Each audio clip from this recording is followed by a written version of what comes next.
প্রতিদিন একই সময়ে পুরনোই লাইব্রেরিতে এসে বসেন নীলা, আর দূর থেকে নীরবে তাকিয়ে থাকে একজন আরব। কথা হয় না, তবু চোখের ভাষায় কত কিছু বলা হয়ে যায়। ভালোবাসা জন্মায়, কিন্তু সাহসটা জন্মায় না। একদিন একটা পুরনো বই খুলতেই মাটিতে পড়ে যায় একটি চিঠি। চিঠিটায় লেখা, যে আমাকে প্রতিদিন দূর থেকে দেখে, ভয় পেও না, আমি তোমাকেও দেখি। আরব স্তব্ধ হয়ে যায়। তারপরের দিন আবার চিঠি, তারপর আরেক দিন আরেকটা।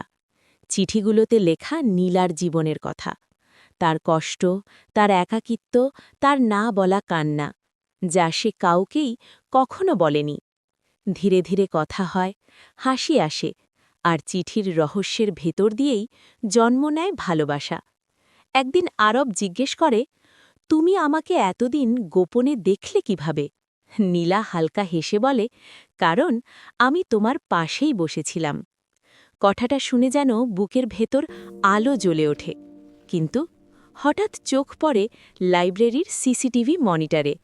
আরব দেখে স্ক্রিনে বসে আছে শুধু একজনই, সে নিজেই।